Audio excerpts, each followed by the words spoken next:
হরে কৃষ্ণ, জয় শ্রীল প্রভুপাদ। আমরা পরের দিন সকালবেলা যাওয়ার জন্য প্রস্তুত হলাম। আমরা কাউকে জানালাম না কোথায় এবং কেন আমরা যাচ্ছি। সমস্ত যাত্রাপথে আমরা আলোচনা করলাম কিভাবে আমরা আমাদের আত্মীয় স্বজনদের সন্তুষ্ট করতে পারি, কিন্তু দীর্ঘ আলোচনা সত্ত্বেও আমরা কোনো সমাধান পেলাম না। যখন আমি সেখানে পৌঁছালাম, আমি অত্যন্ত আনন্দের সাথে ভক্তদের আমার বন্ধুকে সার্কিস নামে পরিচিত করালাম। প্রথম সাক্ষাতের পর থেকেই সকলে তাকে পছন্দ করা শুরু করলো।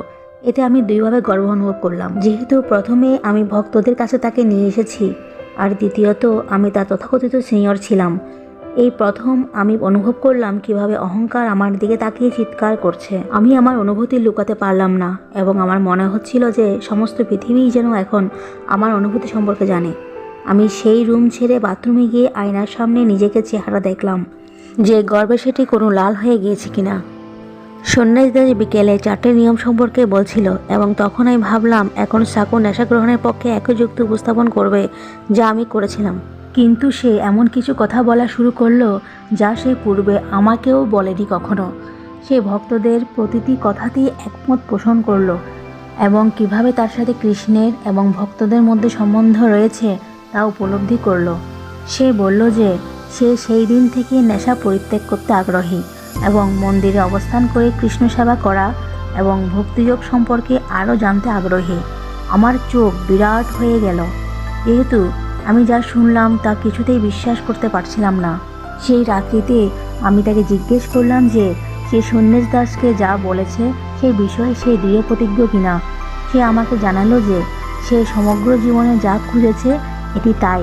বাস্তবিক পক্ষে সে অনুভব করেছে যে সে বহু জন্ম ধরে কৃষ্ণ ভাবনামৃত খোঁজ করেছিল এবং অবশেষে তা খুঁজে পেয়ে খুবই আনন্দিত।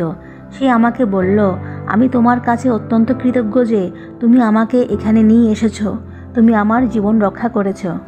আমার তার কাছে আর কোনো প্রশ্ন জিজ্ঞেস করার ছিল না। আমি ভালোভাবেই জানতাম যে সে যা বলে তা সে নিশ্চিতভাবে করে দেখায়। আমরা 1 সপ্তাহেরও বেশি সময় একসাথে ভক্তদের সাথে কাটালাম, সকল প্রকারের ভক্তিমূলক সেবা এবং একসঙ্গে জপ করার মাধ্যমে। কিন্তু আমার মন ঘরে পিতামাতার কাছে পড়ে থাকলো এবং ভাবলাম তাদের বর্তমান অনুভূতি কী এবং আরও অনেক কিছু। কীর্তন এবং অন্যান্য সেবার সময় আমার অন্য জীবনের সব কিছু ভুলে গেলাম, কিন্তু যখনই সেবা ছেড়ে কিছুটা হালকা হলাম তখনই সমস্ত রকমের আকর্ষণ পেয়ে বসলো। এই ধরনের চিন্তা আমার ভক্তি জীবনে প্রতিবন্ধক হয়ে দাঁড়ালো। মাঝে মধ্যে আমার অত্যাধিক খারাপ লাগতো। কয়েকজন ভক্ত অত্যন্ত কাতরতার সাথে জপমালায় হরে কৃষ্ণ জপ করত এবং তাদের মধ্যে কয়েকজন জপ করার সময় ঘুমিয়ে পড়ত।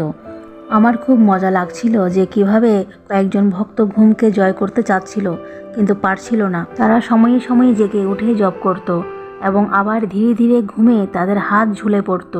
অন্যরা গভীর স্নেহ দিয়ে বলতো, জেগে উঠুন। আমার তাদের জন্য দুঃখ হতো, এই ভেবে যে তারা পর্যাপ্ত বিশ্রাম ছাড়াই দিন রাত্রে কাজ করত। আমি বিবেচনা করলাম যে ভোরে ঘুম থেকে উঠাটাই হলো সবচেয়ে বড় তপস্যা এবং আমি ভাবতাম যে আমি কখনোই তা করতে পারবো না। ধীরে ধীরে আমার নেশা ও বন্ধুদের কথা মনে পড়ল, যাদের সাথে আমি নেশা করতাম এবং কিভাবে আমি সেই বন্ধুত্ব পরিত্যাগ করতে পারি এবং আরও অনেক কিছু। আমি সেই সাথে সাকর সম্বন্ধেও ভাবতে লাগলাম। যদি আমি ম্যাকরিতে ফিরে যাই তবে তার কি অনুভূতি হবে, অথবা তার পিতামাতা আমাকে কি করবে। তারপর সে আমার রুমে আসলো, ঠিক যেন সে আমার মন পড়তে লাগলো। সে তার হাত আমার কাঁধে রাখলো এবং আমাকে হালকা হতে বলল। সে বলল, তুমি কি তোমার জীবন কৃষ্ণকে সমর্পণ করতে প্রস্তুত? কেন সে আমাকে এটি জিজ্ঞেস করলো আমি তা বুঝতে পারলাম না, কিন্তু আমি এতটুকু বুঝলাম যে সে এখানে এমন মূল্যবান কিছু পেয়েছে যে কখনো সে তা পরিত্যাগ করবে না। আমি বললাম, আমাকে এই বিষয়ে ভাবতে হবে।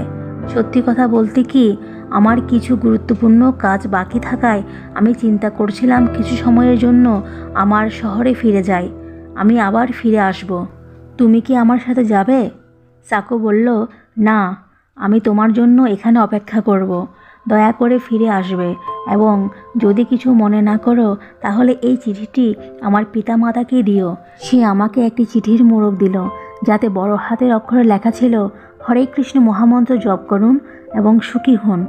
এটি এখন নিশ্চিত হলো যে সে অত্যন্ত গুরুত্বের সাথে কৃষ্ণ ভাবনামৃত গ্রহণ করেছে এবং সে খুব দ্রুত উন্নতি সাধন করছে। আমি দেখলাম যে সে খুব দ্রুত পারমার্থিক সিঁড়ি বেয়ে উপরে উঠতে লাগলো। হরে কৃষ্ণ, জয় ছিল প্রভুপাদ।